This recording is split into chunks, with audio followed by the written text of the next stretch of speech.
Assalamualaikum warahmatullahi wabarakatuh. Waalaikumsalam warahmatullahi wabarakatuh. A'udzu billahi minasyaitonir rajim. Bismillahirrahmanirrahim. Alhamdulillahirabbil alamin. Wassalatu wassalamu ala asyrofil anbiya'i wal mursalin sayyidina wa maulana Muhammadin wa ala alihi wa sahbihi ajmain. Amma ba'du. Dumateng para pemuda sepuh, para sepuh ingkang dakina bekten saking hormatan. Sumarampipun dumateng para bapak para ingkang para rencang sedaya ingkang tansah kalormati. Sumangga ing dalem punika sampun kendhat-kendhat ngaturaken pangapunten puji syukur dumateng Gusti Allah Subhanahu wa taala ingkang sampun paring kenikmatan kesehatan taun berkantipun saat teman kita saged kempal nyawiji wonten papan menika kanthi pinaringan kawilujengan lan kebahagiaan.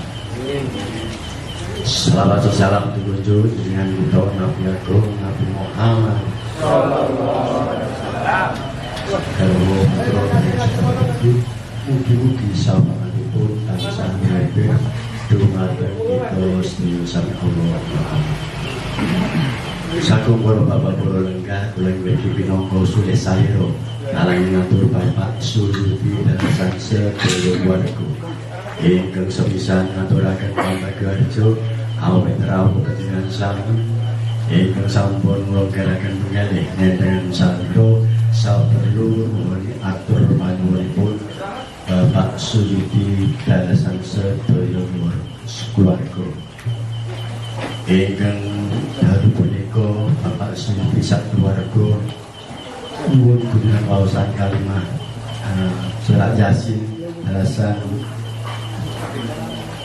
waosan kalimah thayyibah puji pikiripun kagem nyuwunaken pangapunten dhateng almarhumah Ibu Haji Sutarmi ingkang sampun ketimbalan marak sowan Ibu Hajah Sutarmi ingkang sampun timbalan marak sowan wonten ngarsa dalem Gusti Allah Subhanahu wa taala jangkep awan dosa dipun paring dalem menika.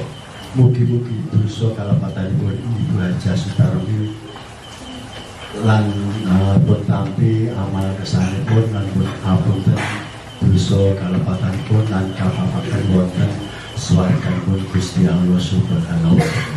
Amin. Sakum para bapak para lenggah sedherek kita panjenengan surat Yasin dalasan waosan kalimah thayyibah awit keparengipun Bapak Suyuti kagem berkenan swasana seduluripun saking Bantul dadi libur sawetawis.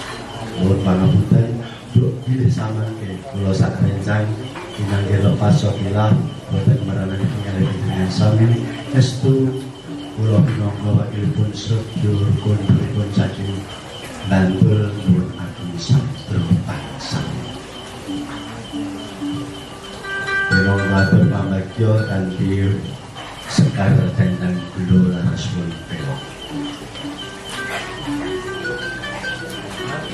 Parang matur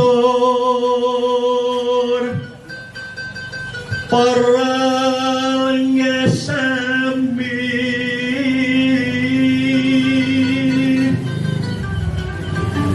tuwe para muslimin sedaya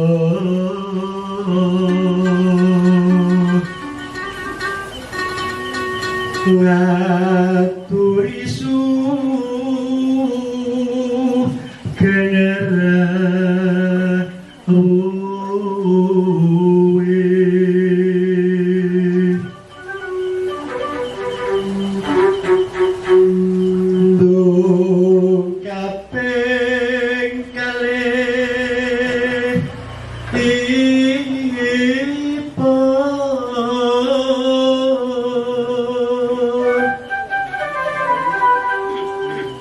muce agama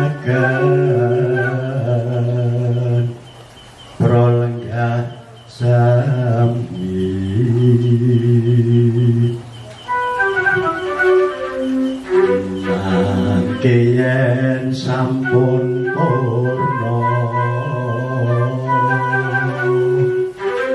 sudah sedaya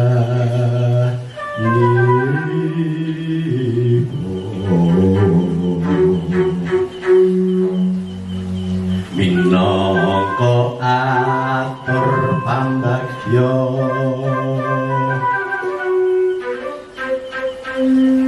yen to lepat kula nyuwun pangaksami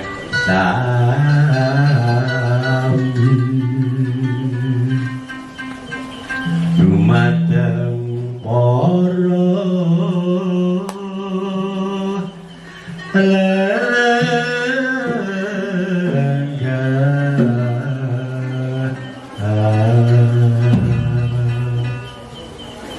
saking para kancaku